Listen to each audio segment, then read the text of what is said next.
Hello, hello, and how are you? I hope you're well. What have we got going on over here?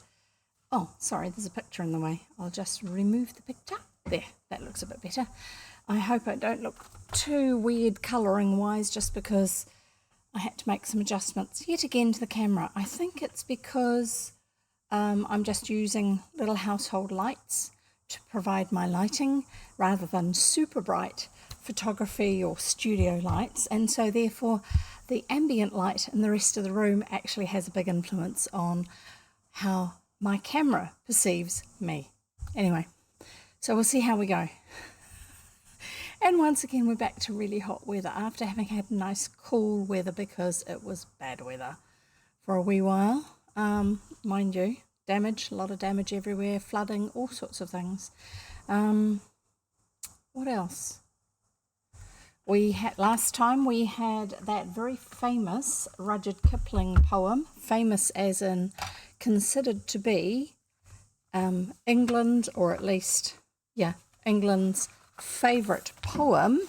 Sorry, I'm just trying to move my little plant pot. My plant is green, and so therefore you can see through it from time to time. I'm trying to move my little plant pot so it'll hold up my iPad mini, so I can read for you without getting sore wrists from holding the book up. There you go. And it's in the right place now. Sorry about that.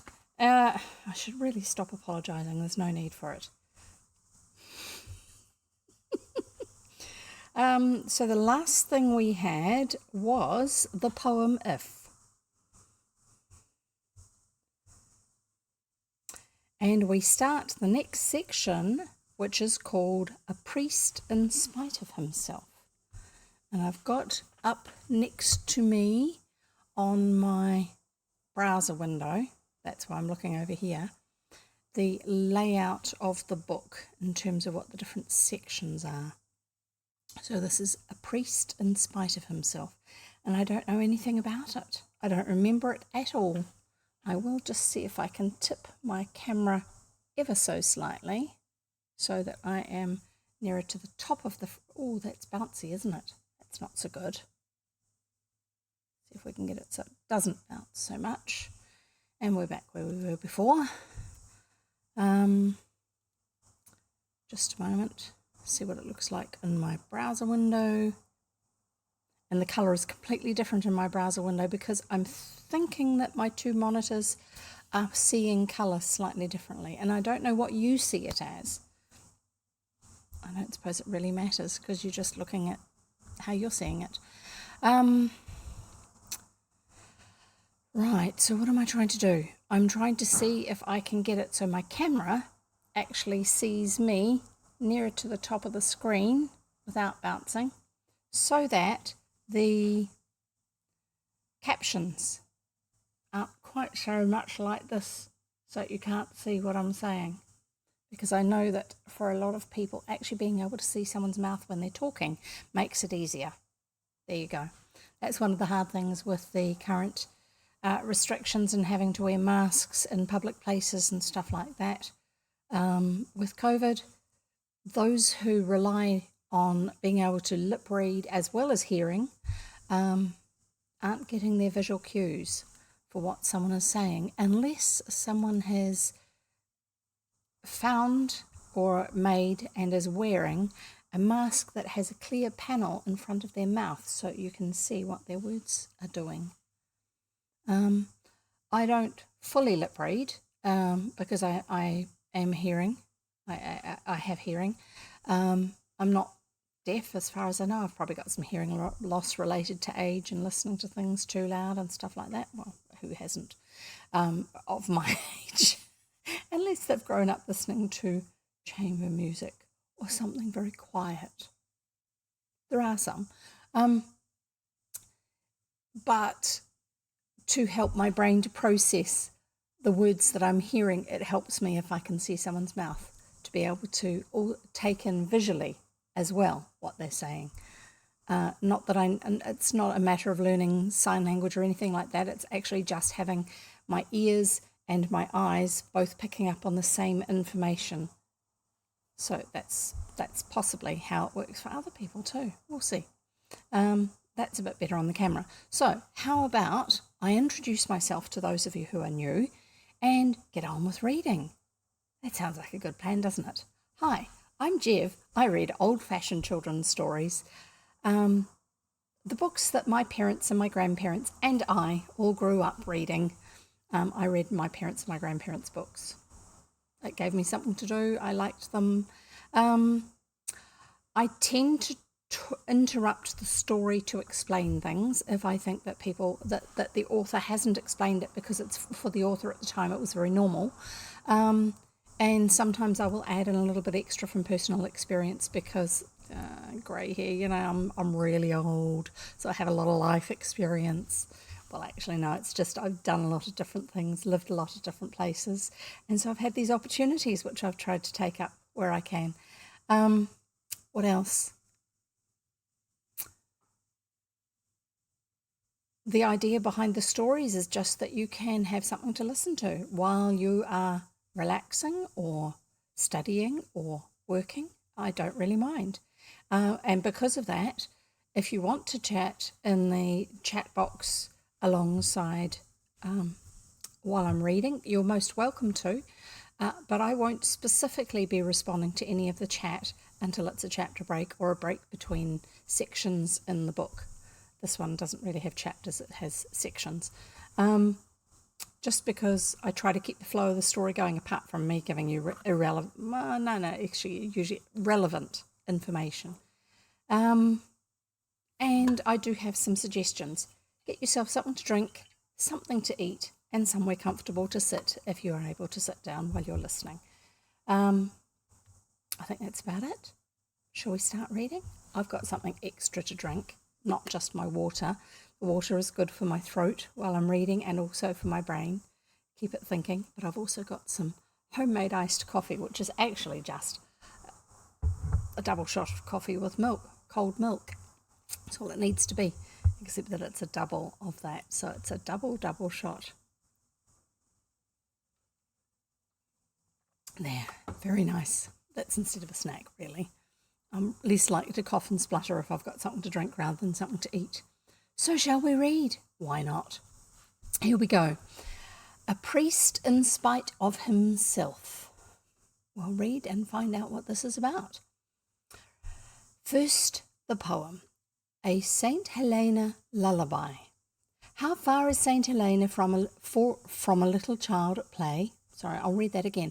How far is St Helena from a little child at play? What makes you want to wander there with all the world between? Oh, mother, call your son again, or else he'll run away. No one thinks of winter when the grass is green. I think I'll just keep reading and see if it starts to make sense. How far is St Helena from a fight in Paris street? I haven't time to answer now. The men are falling fast. The guns begin to thunder and the drums begin to beat. If you take the first step, you will take the last. So the last line is written in italics and enclosed in brackets. No idea. How far is St Helena from the field of Austerlitz? You can't hear me if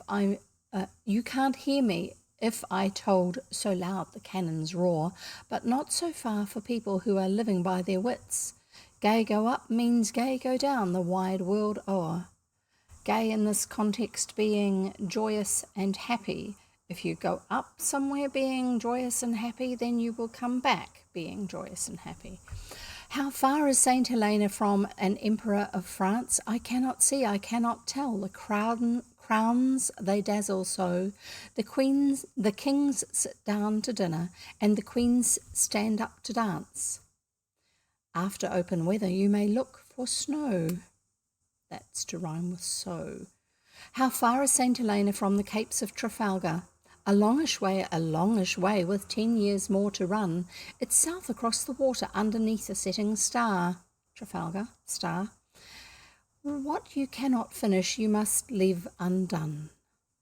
How far is St Helena from the Beresina ice? An ill way, a chill way, the ice begins to crack, but not so far for gentlemen who never took advice. When you can't go forward, you must e'en come back, even come back. How far is St Helena from the field of Waterloo? A clear way, the ship will take you soon, a pleasant place for gentlemen with little left to do. Morning never tries you till the afternoon. How far from St Helena to the gate of heaven's grace? That no one knows, and no one ever will. But fold your hands across your heart and cover up your face, and after all your traipsings, child, lie still. I'm guessing that meant a lot more to Kipling than it does to me. We'll carry on with the story part. A priest in spite of himself. The day after they came home from the seaside, they set out on a tour of inspection to make sure everything was as they had left it. This is Dan and Una have been down to the seaside and stayed down there in the area, probably in the actual place, where their father grew up. And they learned all about little different bits of history while they were at the seaside and up on the hills of the Downs, the South Downs, which was a whole other 2 days' worth of stories. We shall carry on with this one, though. Soon they discovered that old Hobden had blocked their best hedge gaps with stakes and thorn bundles and had trimmed up the hedges where the blackberries were setting. "It can't be time for gypsies to come along," said Una. "Why, it was summer only the other day. The smoke and low shore," which is a paddock, said Dan, sniffing. "Let's make sure." They crossed the field towards the thin line of blue smoke that leaned above the hollow of Low Shore, which lies beside the King's Hill Road. It used to be an old quarry till somebody planted it, and you can look straight down into it from the edge of Banky Meadow. "I thought so," Dan whispered as they came up to the fence at the edge of the larches.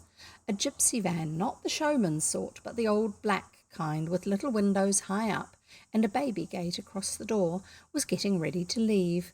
A man was harnessing the horses. An old woman crouched over the ashes of a fire made out of broken fence rails, and a girl sat on the van steps, singing to a baby on her lap.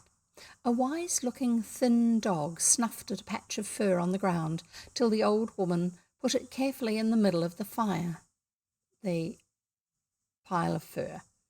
The girl reached back inside the van and tossed her a paper parcel. This was laid on the fire too, and they smelt singed feathers. "Chicken feathers," said Dan. "I wonder if they're old Hobden's."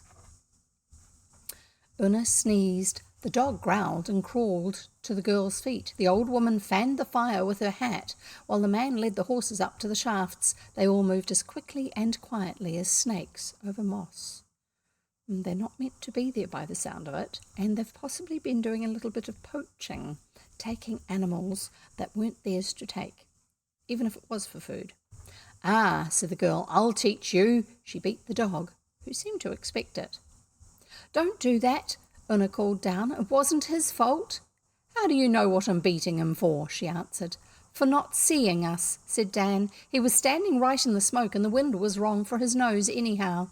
The girl stopped beating the dog, and the old woman fanned faster than ever. She's trying to get whatever it is they've put on the fire, the bundle of feathers and the fur, to burn quickly so there's no evidence, I would say.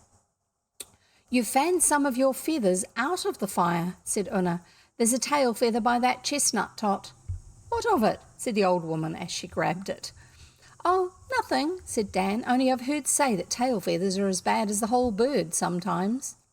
That was a saying of Hobden's about pheasants.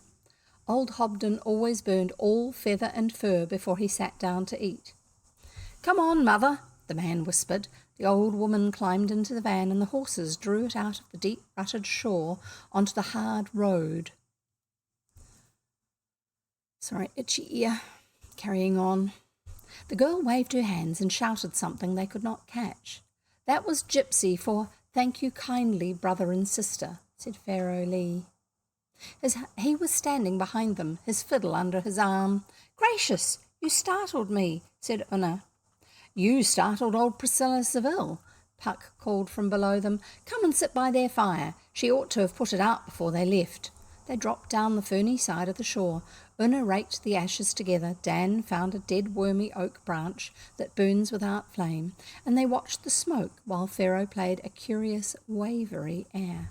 Pharaoh's the chap who had ended up being on a boat accidentally. He played the fiddle, being on a boat and travelling over to North America and actually spending some time doing things with the Indians over there and Washington. Anyway, we'll carry on. That was one of our previous stories.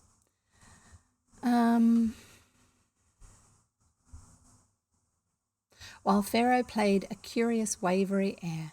That's what the girl was humming to the baby, said Una. I know it, he nodded and went on.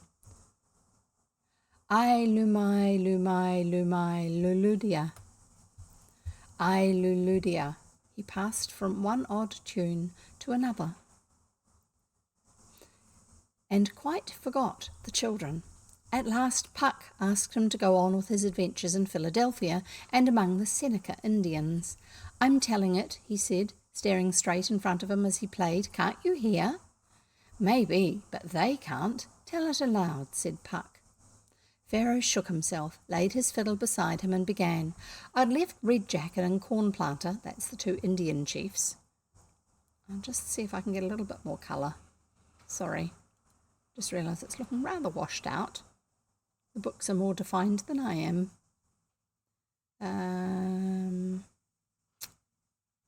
We need a little bit more contrast. And that sounds like we've got more rain.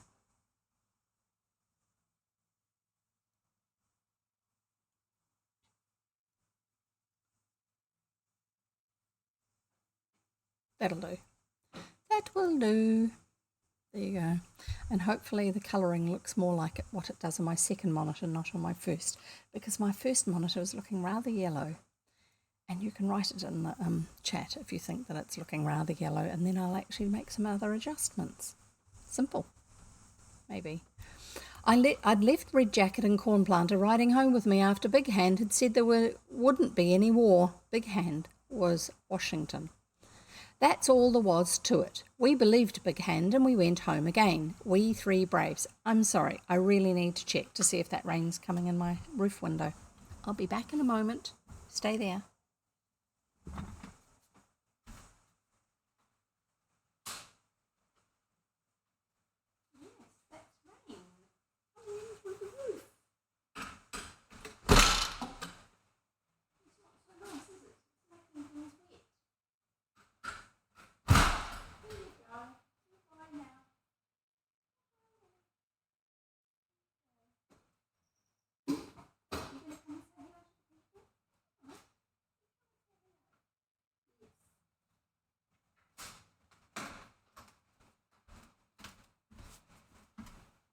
And if you've looked at my profile page on Twitch, you will have seen a photo of this lovely guy here.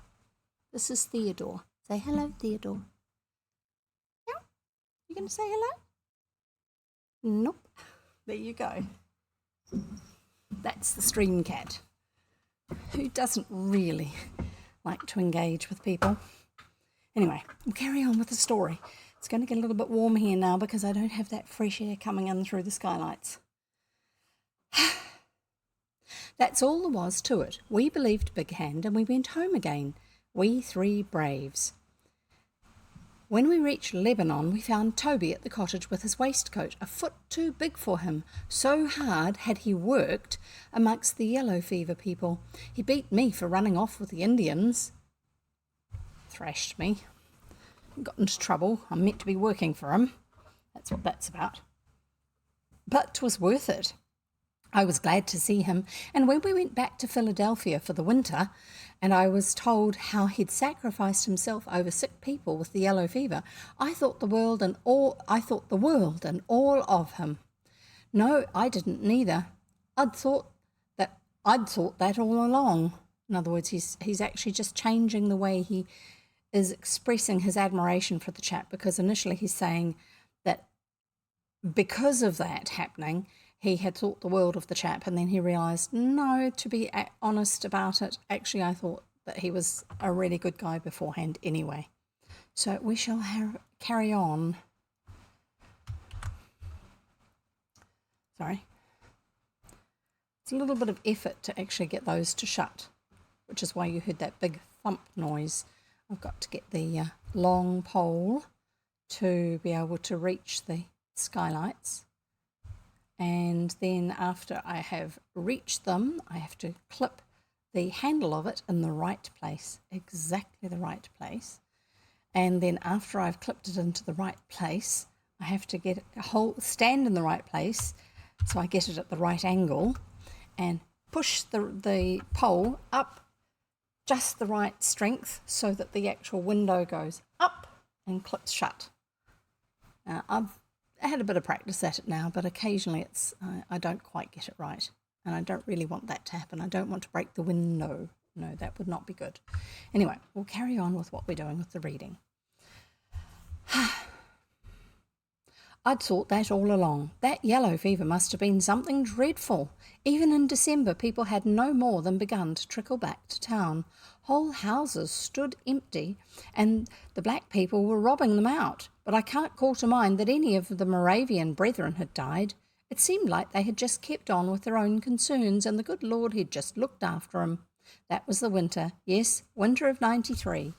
I think it's actually more likely that they had a different set of health and hygiene protocols than the others did. What is yellow fever? Let's find out, shall we? And then we'll carry on reading. Sorry, just saw something moving and I was wondering what it was.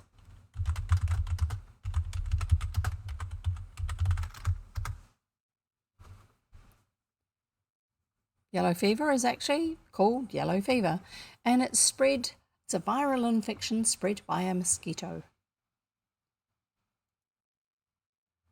Mild cases cause fever, headache, nausea and vomiting. Serious cases may cause fatal heart, liver and kidney conditions. No specific treatment for the disease exists. They work on managing symptoms and limiting complications. There you go. And it was probably a lot more common than it is now. Generally, if you don't get bitten by mosquitoes that carry it, because it's in certain parts of the world, then you probably won't get it. If you are in parts of the world where it is a common disease and there are lots of mosquitoes around and they're biting people who have it, they will pass it on to whoever they bite, probably, I would guess. Something that in those days, once they knew it was actually an existing thing that happened, they would have been trying to avoid, even if they didn't know what it was that was causing it. So we shall carry on, shall we? Right. It seems like they had just kept on with their own concerns, and the good Lord had just looked after them. That was the winter, yes, winter of 93. The winter the brethren bought a stove for the church. Toby spoke in favour of it because the cold spoiled his fiddle hand, but many thought stove heat not in the Bible. Because if it's not in the Bible, we're not allowed to do it, according to some people. And there was yet a third party which always brought hickory coal foot warmers to service and wouldn't speak either way. In other words, they brought something to keep themselves warm. Hickory coal, I would say, is charcoal made from hickory wood. There you go. Slow burning? I don't know, actually. You can check that one out for us and then maybe put it in the chat. They ended by casting the lot for it, which is like pitch and toss, throwing dice. After my summer with the Senecas, church stoves didn't highly interest me, so I took to haunting around among the French émigrés, that's the people who've emigrated from, which Philadelphia was full of. My French and my fiddling helped me there, d'ye see.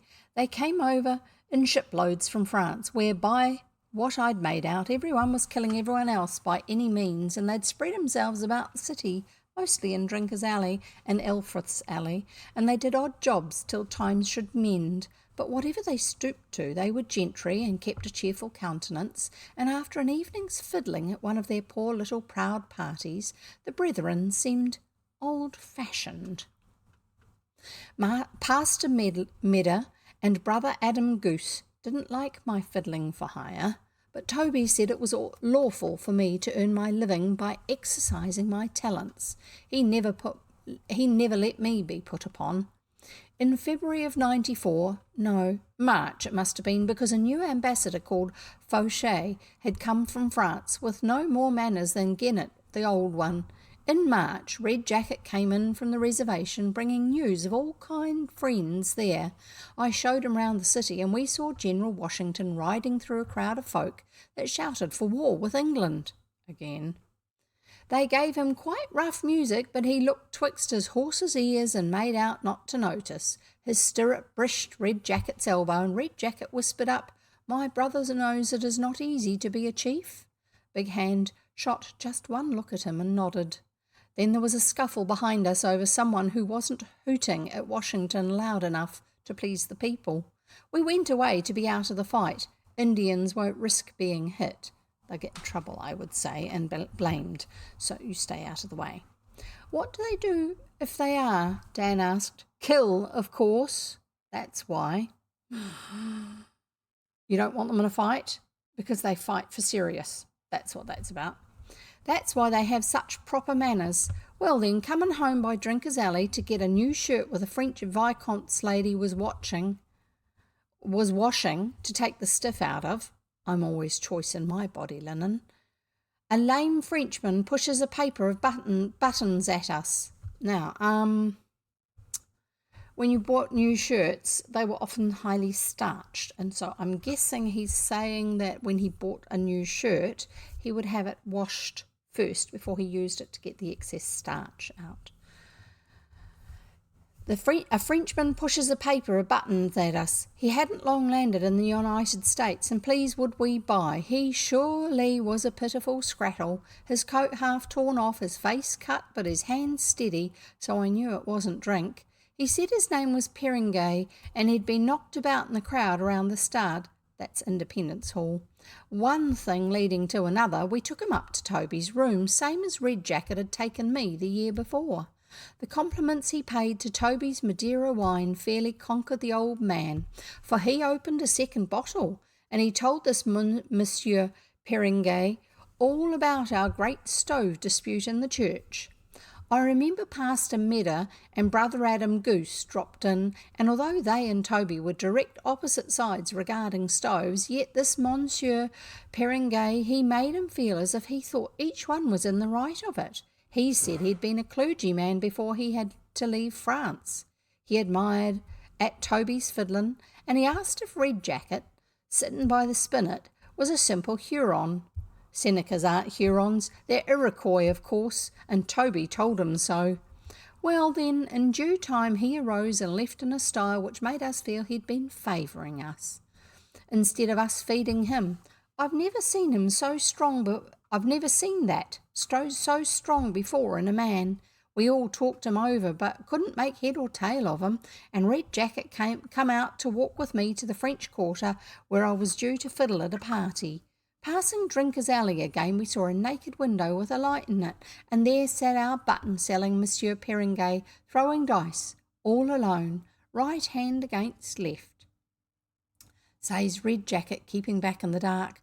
Look at his face. I was looking. I protest to you I wasn't frightened, like I was when Big Hand talked to his gentleman.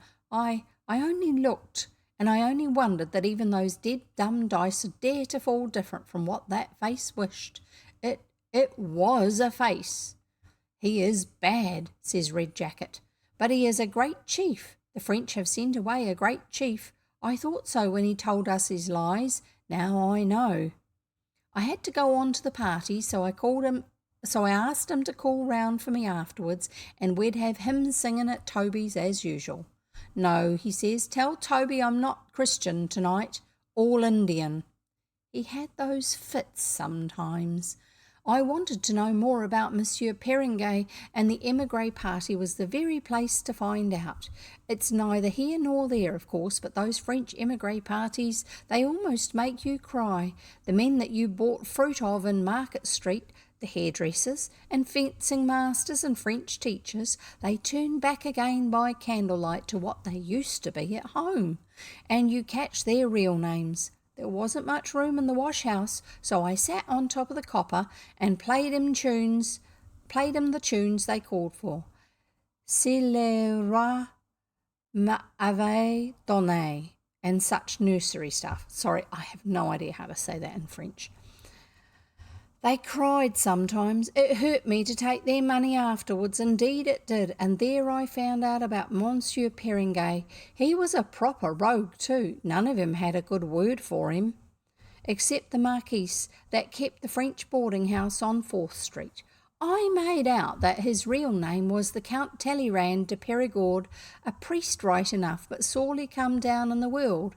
He'd been King Louis's ambassador to England a year or two back, before the French had cut off King Louis's head, and by that I heard that head wasn't hardly more than hanging loose before he'd run back to Paris and prevailed on Danton, the very man which did the murder, to send him back to England again as ambassador of the French Republic.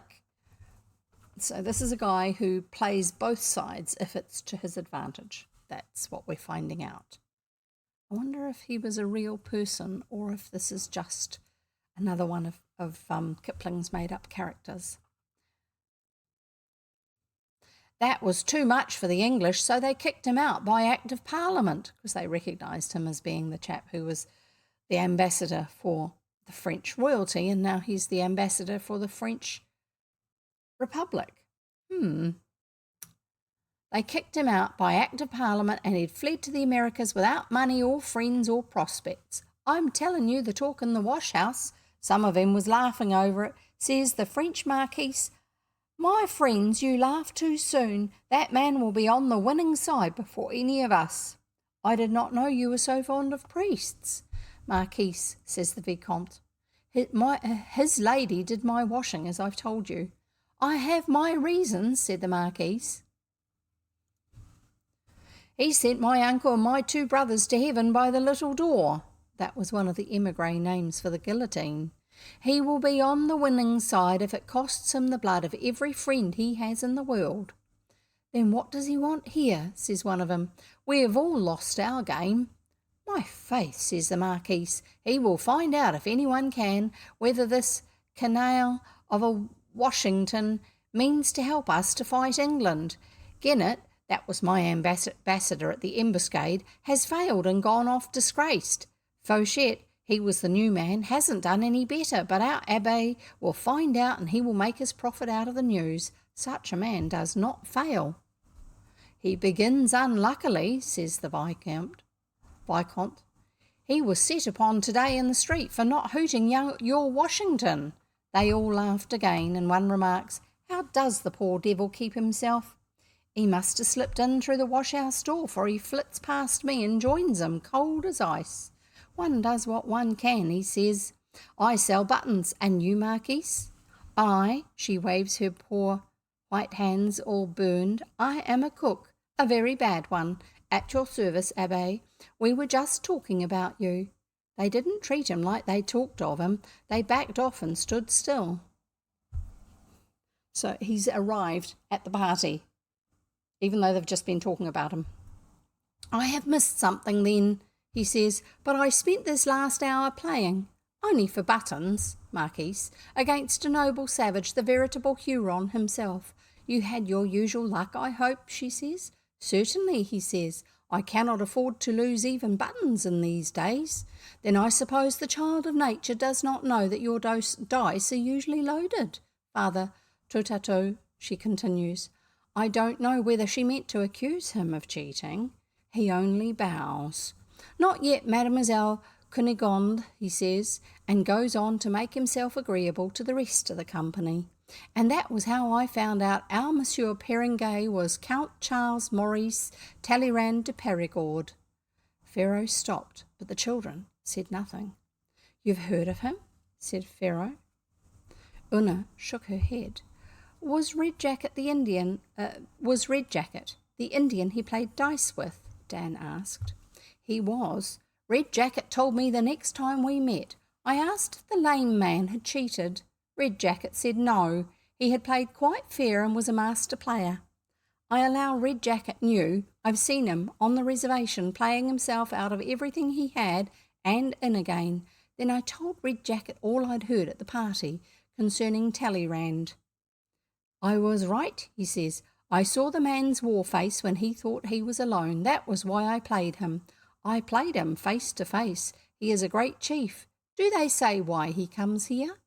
They say he comes to find out if Big Hand makes war against the English, I said.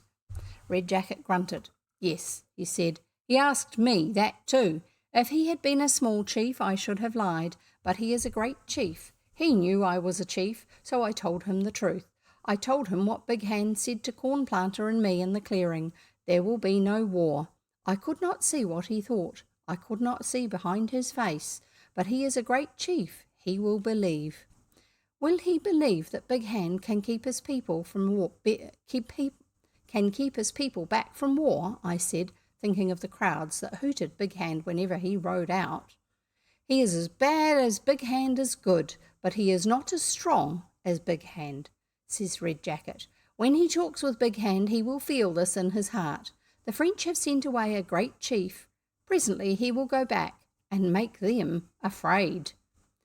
Now, wasn't that comical? The French woman that knew him and owed all her losses to him.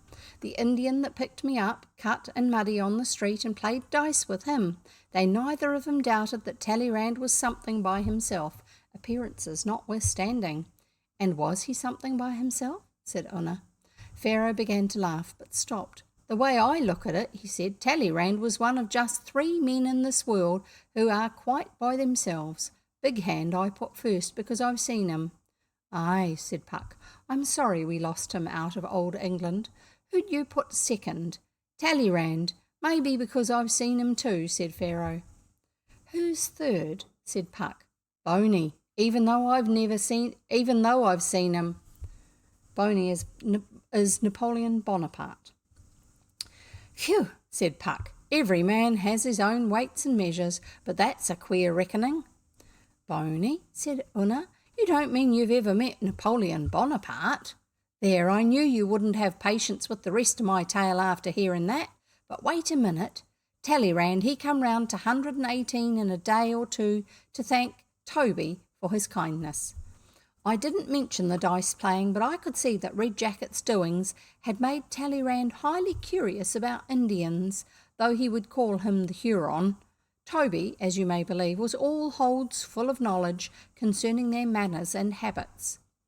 He only needed a listener. The brethren don't study Indians much till they join the church, but Toby knew him wild. So evening after evening, Talleyrand crossed his sound leg over his game one, and Toby poured forth. Having been adopted into the Senecas, I naturally kept still. But Toby'd call on me to back up some of his remarks, and by that means, and a habit he had of drawing you on in talk, Talleyrand saw that I knew something of his noble savages too. Then he tried a trick. Coming back from an emigre party, he turns into his little shop and puts it to me, laughing like, that I'd gone with the 2 chiefs on their visit to Big Hand. I hadn't told, Red Jacket hadn't told, and Toby, of course, didn't know. 'Twas just Talleyrand's guess. Now, he says, my English and Red Jacket's French was so bad that I'm not sure I got the rights of what the President really said to the unsophisticated Huron. Do me the favour of telling it again.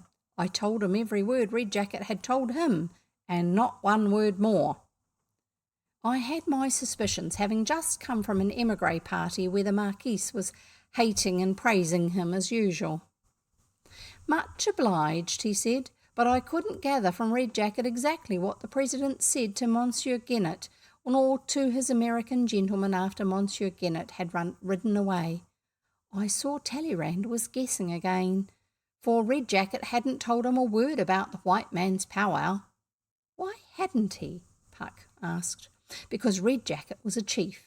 He told Talleyrand what the President had said to him and Cornplanter, but he didn't repeat the talk between the white men that Big Hand ordered him to leave behind. Oh, said Puck, I see. What did you do? First I was going to make some sort of tale round it, but Talleyrand was a chief too, so I said, as soon as I get Red Jacket's permission to tell that part of the tale, I'll be delighted to refresh your memory, Abbe. What else could I have done? Sorry.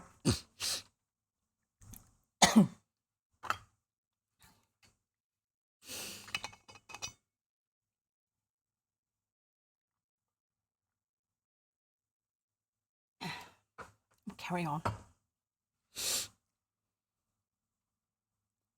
Is that all? He says, laughing. Let me refresh your memory. In a month from now, I can give you $100 for your account of the conversation. Make it 500, Abbe, I says. 5 then, says he. That will suit me admirably, I says. Red Jacket will be in town again by then, and the moment he gives me leave, I'll claim the money. He had a hard fight to be civil, but he came out smiling. Monsieur, he says, I beg your pardon as sincerely as I envy the noble Huron your loyalty. Do me the honour to sit down while I explain. There wasn't another chair, so I sat on the button box. He was a clever man. He had got hold of the gossip that the President meant to make a peace treaty with England at any cost. He had found out from Ginnett, I reckon, who was with the President on the day the two chiefs met him. He'd heard that Ginnett had had a huff with the President and had ridden off, leaving his business at loose ends. Trying to find the line where I got to. What he wanted, what he begged and blustered to know, was just the very words which the President had said to his gentlemen after Ginnett had left, concerning the peace treaty with England. He put it to me that in helping him to those very words, I'd be helping 3 great countries as well as mankind. The room was as bare as the palm of your hand, but I couldn't laugh. I'm sorry, I says when he wiped his forehead, as soon as Red Jacket gives permission. You don't believe me then? He cuts in. Not one little word, Abbe, I says, except that you mean to be on the winning side. Remember, I've been fiddling to all your old friends for months. Well then, his temper fled him and he called me names. Wait a minute, Cedevant, whatever that is, I says at last. I am half English and half French, but I am not the half of a man. I will tell thee something the Indian told me. Has thee seen the President? Oh yes, he sneers. I had letters from the Lord Lansdowne to that estimable old man. Then I says, thee will understand. The Redskins said that when thee has met the President, thee will feel in thy heart he is a stronger man than thee. Go, he whispers, before I kill thee. Go. He looked like it, so I left him. Why did he want to know so badly? Said Dan. The way I look at it is that if he had known for certain that Washington meant to make the peace treaty with England at any price, he'd have left old Fauchet fumbling about in Philadelphia while he went straight back to France and told old Danton, it's no good your wasting time and hopes on the United States because she won't fight on our side, that I've proof of. Then Danton might have been grateful and given Talleyrand a job because a whole mass of things hang on knowing for sure who's your friend and who's your enemy. Just think of us poor shopkeepers, for instance. Did Red Jacket let you tell when he came back? Una asked. Of course not, he said. When Cornplanter and I ask you what Big Hand said to the whites, you can tell the lame chief. All that talk was left behind in the timber, as Big Hand ordered. Tell the lame chief there will be no war. He can go back to France with that word. That's what Washington had said to tell him. Talleyrand and me hadn't met for a long time except at emigre parties. When I gave him the message, he just shook his head. He was sorting buttons in the shop. I cannot return to France with nothing better than the word of an unsophisticated savage, he says. Hasn't the President said anything to you? I asked him. He has said everything that one in his position ought to say. But if only I had what he said to his cabinet after Ginnett rode off, I believe I could change Europe, the world, maybe. I'm sorry, I says, maybe you'll do that without my help. He looked at me hard. Either you have unusual observation for one so young, or you choose to be insolent, he says. It was intended for a compliment, I says, but no odds. We're off in a few days for our summer trip, and I've come to make my goodbyes. I go on my travels too, he says. If ever we meet again, you may be sure I will do my best to repay what I owe you. Without malice, Abbe, I hope, I says. None whatever, says he. Give my respects to your adorable Dr. Pangloss, that was one of his side names for Toby, and the Huron. I never could teach him the difference betwixt Hurons and Senecas. Then Sister Haga came in for a paper of what we call pilly buttons, and that was the last I saw of Talleyrand in those parts. But after that you met Napoleon, didn't you? Said Una. Wait just a little, dearie. After that, Toby and I went to Lebanon and the reservation, and being older and knowing better how to manage him, I enjoyed myself well that summer with fiddling and fun. When we came back, the brethren got after Toby because I wasn't learning any lawful trade, and he had hard work to save me from being apprenticed to him, Helmbold and Geyer, the printers. 'Twould have ruined our music together.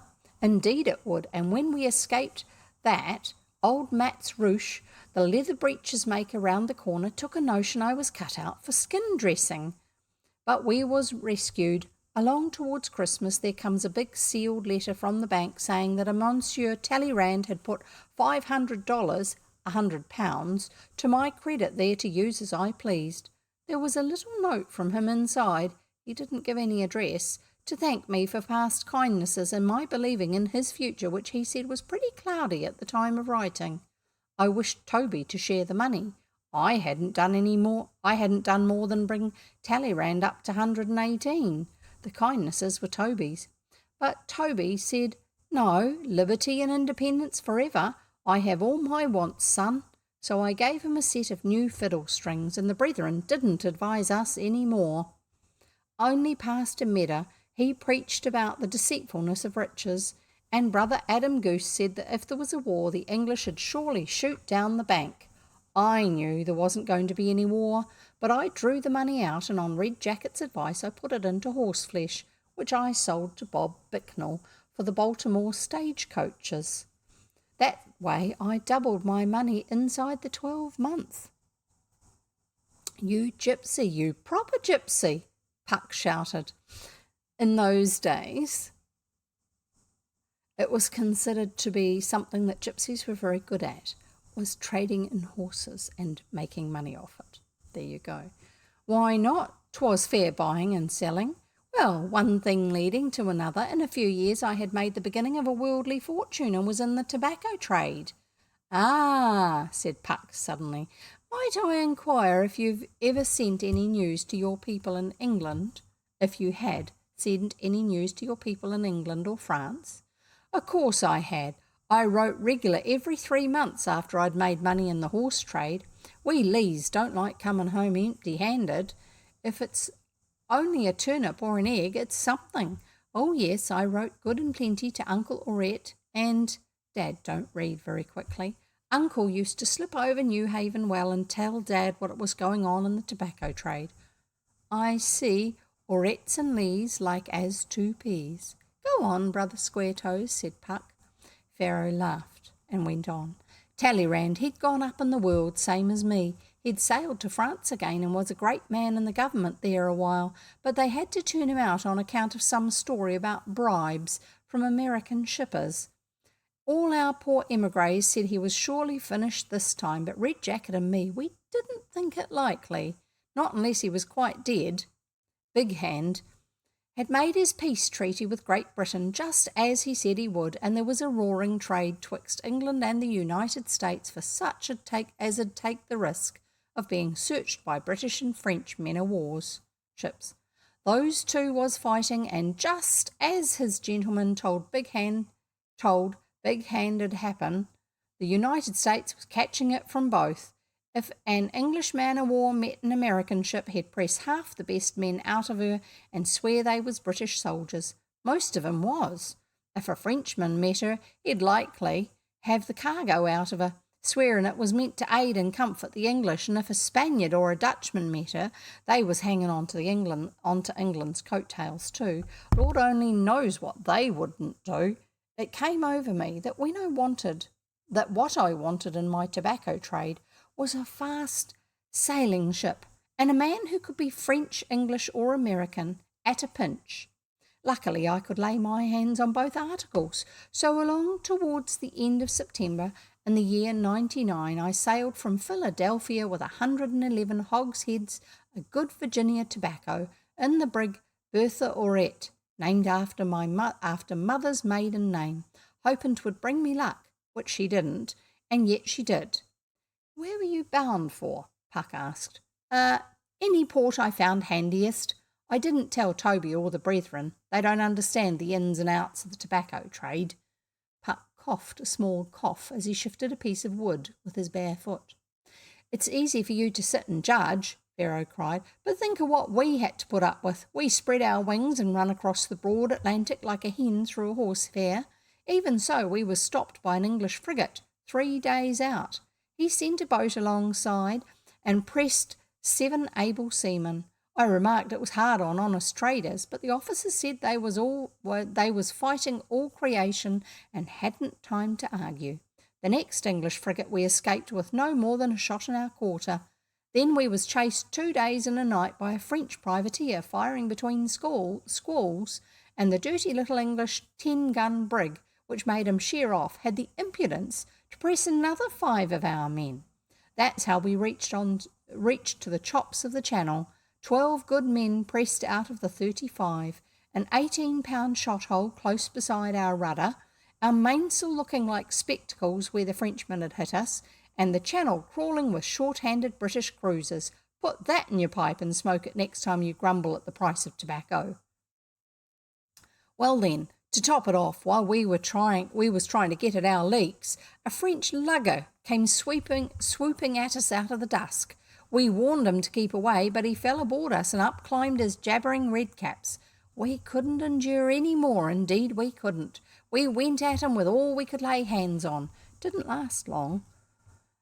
They was 50-odd to our 23. Pretty soon I heard the cutlasses thrown down and someone bellowed for the sacre captain.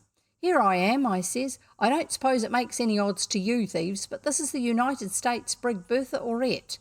"My aunt," the man says, laughing. "Why is she named that?" "Who's speaking?" I said. It was too dark to see, but I thought I knew the voice. "Insane le devasseur, Esteffe l'estrange," he sings out, and then I was sure. "Oh," I says, "it's all in the family, I suppose, but you have done a fine day's work, Stephen." He whips out the binnacle light and holds it to my face. He was young Lestrange, my full cousin, that I hadn't seen since the night the smack sank off Telscombe Tye, 6 years ago. "Phew," he says, "that's why she was named for Aunt Bertha, is it? What's your share in her, Pharaoh?" "Only half owner, but the cargo's mine." "That's bad," he says. "I'll do what I can, but you shouldn't have fought us." "Steve," I says, "you aren't ever going to report our little fallout as a fight. Why, a revenue cutter 'd laugh at it." "So'd I if I wasn't in the Republican Navy," he says, "but 2 of our men are dead, you see, and I'm afraid I'll have to take you to the prize court at Le Havre." "Will they condemn my baccy?" I asks. "To the last ounce, but I was thinking more of the ship. She'd make a sweet little craft for the Navy if the prize court had let me have her," he says. Then I knew there was no hope. I don't blame him. A man must consider his own interests, but nigh every dollar I had was in ship or cargo, and Steve kept on saying you shouldn't have fought us. Well then, the lugger took us to Le Havre, and that being the one time we did want a British ship to rescue us, why, of course, we never saw one. My cousin spoke his best for us at the prize court. He owned he'd no right to rush alongside in the face of the United States flag, but we couldn't get over those 2 men killed, you see, and the court condemned both ship and cargo. They was kind enough not to make us prisoners, only beggars, and young Lestrange was given the Bertha Aurette to rearm into the French Navy. "I'll take you round to Boulogne," he says. "Mother and the rest will be glad to see you, and you can slip over to New Haven with Uncle Aurette, or you can ship with me like most of your men, and have a turn at King George's loose trade. There's plenty pickings," he says, Crazy as I was, I couldn't help laughing. I've had my allowance of pickings and stealings, I says. Where are they taking my tobacco? 'Twas being loaded onto a barge. Sorry, just doing something here. Up the Seine to be sold in Paris, he says. Neither you nor I will ever touch a penny of that money. Give me leave to go with it, I says. I'll see if there's justice to be gotten out of our American ambassador. There's not much justice in this world, he says, without a navy, but he got me leave to go with the barge and gave me some money. That tobacco was all I had. And I followed it like a hound follows a snatched bone. Going up the river, I fiddled a little to keep my spirits up, as well as to make friends with the guard. They was only doing their duty. Outside of that, they were the reasonablest of God's creatures. They never even laughed at me. So we come to Paris by river, along in November when the French had christened Brumaire. They'd given new names to all the month, which the French had christened Brumaire. They'd given new names to all the months, and after such an outrageous, silly piece of business as that, they wasn't likely to trouble themselves with my rights and wrongs. They didn't. The barge was laid up below Notre Dame Church in charge of a caretaker, and he let me sleep aboard after I'd run about all day from office to office, seeking justice and fair dealing, and getting speeches concerning liberty. None heeded me. Looking back on it, I can't rightly blame him. I'd no money, my clothes was filthy mucked, I hadn't changed my linen in weeks, and I'd no proof of my claims except the ship's papers, which they said I might have stolen. The thieves! The doorkeeper to the American ambassador, for I never saw even the secretary, he swore I spoke French a sight too well for an American citizen. Worse than that, I had spent my money, d'ye see, and I took to fiddling in the streets for my keep, and a ship's captain with a fiddle under his arm. Well, I don't blame 'em that they didn't believe me. I come back to the barge one day, late in this month Brumaire it was, fair beazled out. Old Maringon, the caretaker, he'd lit a fire in a bucket and was grilling a herring. Courage, mon ami, he says, dinner is served. I can't eat, I says. I can't do any more. It's stronger than I am. Pah, he says, nothing's stronger than a man. Me, for instance. Less than 2 years ago, I was blown up in the Orient in Aboukir Bay, but I descended again and hit the water like a fairy. Look at me now, he says. He wasn't much to look at, for he'd only one leg and one eye, but the cheerfullest soul as ever trod shoe leather. That's worse than 111 hogsheads of baccy, he goes on. You're young, too. What wouldn't I give to be young in France at this hour? There's nothing you couldn't do. He says, the ball's at your feet. Kick it, he says. He kicks the old fire bucket with his peg leg. General Bonaparte, for example, he goes on. That man's a babe compared to me, and see what he's done already. He's conquered Egypt and Austria and Italy. Oh, half Europe, he says. And now he sails back to Paris and sails out to St Cloud down the river here. Don't stare at the river, you young fool. And all in front of these pig-jobbing lawyers and citizens he makes himself consul, which is as good as king. He'll be king too. King in the next 3 turns of the capstan, King of France, England and the world. Think of that, he shouts, and eat your herring. I says something about Boney. If he hadn't been fighting England, I shouldn't have lost my baccy, should I? Young fellow, says Mangon, you don't understand. We heard cheering. A carriage passed over the bridge with 2 in it. That's the man himself, says Mangon. He'll give him something to cheer for soon. He stands at the salute. Who's t'other in black beside him, I asks, fairly shaken all over. Ah, he's the clever one. You'll hear of him before long. He's that scoundrel Bishop Talleyrand. It is, I said, and up the steps I went with my fiddle and ran after the carriage calling, Abbé, Abbé. A soldier knocked the wind out of me with the back of his sword, but I had sense to keep on following till the carriage stopped, and there just was a crowd round the house door. I must have been half crazy, else I wouldn't have struck up C'est le roi m'avait donné pareil les grandes villes. I have no idea what that is. It's probably something about the wonderful city of France being the capital, I guess. Obviously, I don't speak French, nor understand it. Anyway, it was the name of some tune that he was playing. I thought it might remind him. That's a good omen, he says to Bonnie, sitting all hunched up. Boney, and he's sitting all hunched up, and he looks straight at me. Abbe, oh, Abbe, I says, don't you remember Toby and 118 Second Street? He said not a word. He just crooked his long white finger to the guard at the door while the carriage steps were let down, and I skipped into the house and they slammed the door in the crowd's face. You go there, says the soldier, and shoves me into an empty room where I catched my first breath since I'd left the barge. Presently I heard plates rattling next door. There were only folding doors between, and a cork being drawn. I tell you, someone shouts with his mouth full. It was all as sulky as Sawyer's faults. It was all that sulky ass Sawyer's fault. Only my speech to the 500 saved the situation. Did it save your coat, says Talleyrand. I hear they tore it when they threw you out. Don't gasonade with me. You may be in the road to victory, but you aren't there yet. Then I guessed t'other man was Boney. He stamped about and swore at Talleyrand. You forget yourself, Consul, says Talleyrand, or rather you remember yourself, Corsican, because Bonaparte was from Corsica. Pig, says Bonnie, and worse. Emperor, says Talleyrand, but the way he spoke it sounded worst of all. Someone must have backed against the folding doors, for they flew open and showed me in the middle of the room.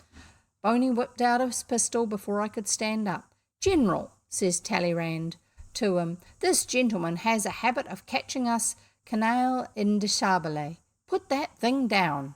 Boney laid it on the table, so I guessed which was master. Talleyrand takes my hand. Charmed to see you again, Candide, he says.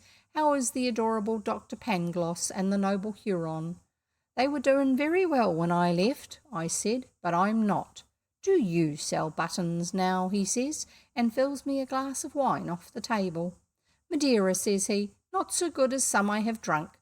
You mountebank, roars Boney. Turn that out. He didn't even say man, but Talleyrand, being gentle-born, just went on. Pheasant is not so good as pork, he says. You will find some at that table if you will do me the honour to sit down. Pass him a clean plate, General. And as true as I'm here, Boney slid a plate along just like a sulky child. He was a lanky-haired, yellow-skinned little man, as nervous as a cat, and as dangerous. I could feel that. And now, says Talleyrand, crossing his game leg over his sound one, will you tell me your story? I was in a fluster, but I told him nearly everything from the time he left me the $500 in Philadelphia up to my losing ship and cargo at Le Havre. Boney began by listening, but after a bit he dropped into his own thoughts and looked at the crowd sideways through the front room curtains. Talleyrand called to him when I'd done. What we need now, said Boney, is peace for the next 3 or 4 years.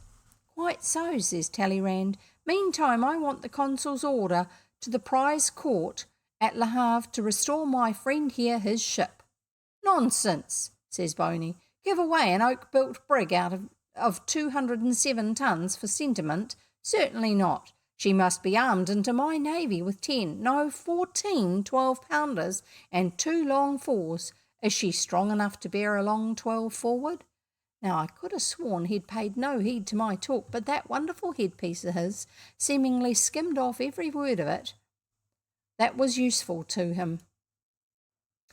General, says Talleyrand, you are a magician without morals. But the brig is undoubtedly American, and we don't want to offend them more than we have. Need nobody talk about the affair? Need anybody talk about the affair, he says. He didn't look at me, but I knew what was in his mind. Just cold murder because I worried him, and he'd order it as easy as ordering his carriage. You can't stop him, I said. There's 22 other men besides me. I felt a little more had set me screaming like a wired hare. Undoubtedly American, Talleyrand goes on. You would gain something if you returned the ship with a message of fraternal goodwill published in the Moniteur. That's a French paper like the Philadelphia Aurora. A good idea, Boney answers. One could say much in a message. It might be useful, says Talleyrand. Shall I have the message prepared? He wrote something in a little pocket ledger. Yes, for me to embellish this evening. The Moniteur will publish it tonight. Certainly. Sign, please, said Talleyrand, tearing the leaf out. But that's the order to return the brig, says Boney. Is that necessary? Why should I lose a good ship? Haven't I lost enough ships already? Talleyrand didn't answer any of those questions. Then Boney sidled up to the table and jabs his pen into the ink. Then he shies at the paper again. My signature alone is useless, he says. You must have the other two consuls as well. Sieyès and Roger Ducos must sign. We must preserve the laws. By the time my friend presents it, says Talleyrand, still looking out of the window, only one signature will be necessary. Boney smiles. It's a swindle, says he, but he signed and pushed the paper across. Give that to the president of the prize court at Le Havre, says Talleyrand, and he will give you back your ship. I will settle for the cargo myself. You have told me how much it cost. What profit did you expect to make on it? Well then, as man to man, I was bound to warn him that I'd set out to run it into England without troubling the revenue, so I couldn't rightly set bounds on my profits. I guessed that all along, said Puck. There was never a lead to Warminghurst that wasn't a smuggler last and first. The children laughed. It's comical enough now, said Pharaoh, but I didn't laugh then. Says Talleyrand after a minute, I'm a bad accountant and I have several calculations on hand at present. Shall we say twice the cost of the cargo? Say? I couldn't say a word. I sat choking and nodding like a china image while he wrote an order to his secretary to pay me. I won't say how much because you wouldn't believe it. Oh, bless you, Abbe, God bless you, I got it out at last. Yes, he says, I am a priest in spite of myself, but they call me bishop now. Take this for my episcopal blessing. And he hands me the paper. He stole all that money from me, says Boney over my shoulder. A Bank of France is another of the things we must make. Are you mad? He shouts at Talleyrand. Quite, said Talleyrand, getting up. But be calm, the disease will never attack you. It is called gratitude. This gentleman found me in the street and fed me when I was hungry. I see, and he has made a fine scene of it, and you have paid him, I suppose. Meantime, France waits, said Bonaparte. Oh, poor France, says Talleyrand. Goodbye, Candide, he says to me. By the way, he says, have you yet got Red Jacket's permission to tell me what the President said to his cabinet after Monsieur Gennet rode away? I couldn't speak. I could only shake my head. And Boney, so impatient he was to go on with his doings, he ran at me and fair pushed me out of the room, and that's all there was to it.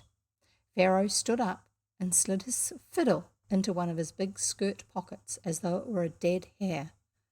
Certain types of coat have the bottom half of it is referred to the skirt, and it's often got a lot of layers to it or a lot of material to it, and it has pockets in it.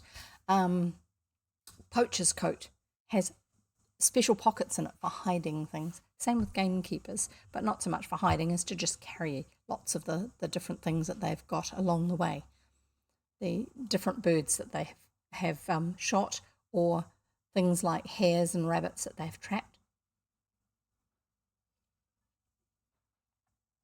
Sorry, just taking a mouthful of my coffee. I hope you've got something to drink that you're enjoying. Anyway, we shall carry on.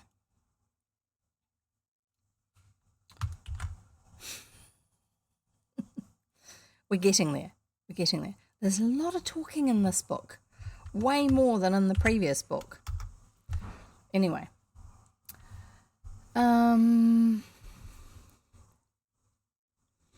he put his fiddle into one of his skirt pockets, as though it were a dead hare. Oh, but we want to know lots and lots more, said Dan, how you got home and what old Mangon said on the barge. And wasn't your cousin surprised when he had to give back the Bertha Aurette? And tell us more about Toby, cried Una. Yes, and Red Jacket, said Dan. Won't you tell us any more? They both pleaded. Puck kicked the oak branch onto the fire till it sent up a column of smoke that made them sneeze. When they had finished, the shore was empty, except for old Hobden stamping through the larches. They gypsies have took two, he said. My black pullet, that's a type of hen, and my little gingy speckled cockerel. I thought so, said Dan, picking up one tail feather the old woman had overlooked. Which way did they go? Which way did the runagates go? Said Hobden. Hobby, said Una, would you like it if we told Keeper Ridley all your goings and comings? So Puck kicked the log in the fire, which caused the sparks and smoke to fly up, which oak, ash and thorn, meant that the children then forgot everything that they had just been hearing and seeing and listening to in the story that was being told to them. And the character disappeared. So there you go. That's the end of that chapter. And now we shall have the poem, I think. Yes, we do. Poor Honest Men is the name of the poem. Your jar of Virginie will cost you a guinea, which you reckon too much by 5 shillings or 10, but like your churchwarden and judge it accordin', when I've told you the troubles of poor honest men.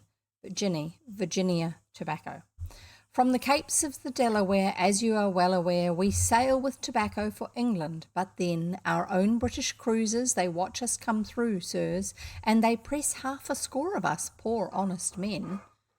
Or if by quick sailing, thick weather prevailing, we leave them behind as we do now and then, we are sure of a gun from each frigate we run from, which is often destruction to poor honest men. Broadsides the Atlantic we tumble short-handed with shot holes to plug and new canvas to bend, and off the Azores, Dutch, Dons and Messieurs are waiting to terrify poor honest men. Napoleon's embargo is laid on all cargo, which comfort or aid to King George may intend, and since roll, twist and leaf, 3 different presentations of tobacco, roll, twist and leaf, of all comforts is chief, they try for to steal it from poor honest men. Tobacco is what they try to steal. With no heart for fight, we take refuge in flight, but fire as we run our retreat to defend, until our stern chasers cut up her 4 braces. Stern chasers are the guns that fire over the stern, cut up her 4 braces, and she flies off the wind from us, poor honest men. So the 4 braces are the ropes that hold the sails to help them to sail close to the wind, to chase after this English ship. So them firing their stern guns at the chasing French ship means that the ropes get broken that are helping them to sail close behind them, and they can't sail close to the wind, and so they can't chase them anymore. Twixt the 40s and 50s, southeast with the drifters, and so when we think we are making Land's End, alas, it's Ushant with half the King's Navy, blockading French ports against poor honest men. Ushant is, hang on, where is Ushant? Ushant.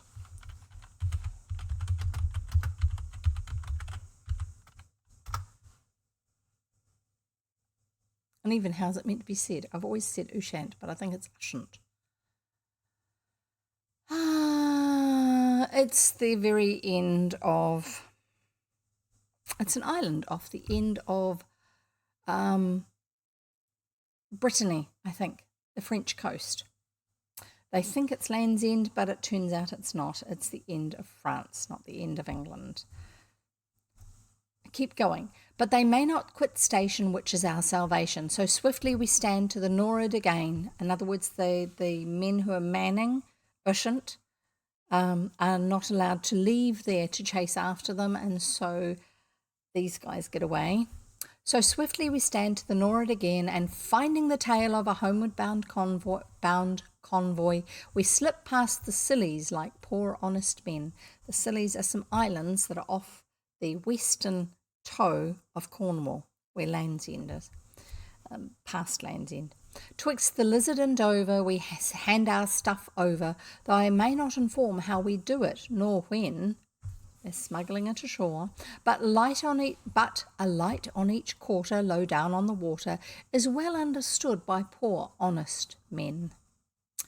Even then we have dangers from meddlesome strangers who spy on our business and are not content to take a smooth answer except with a handspike, and they say they are murdered by poor honest men.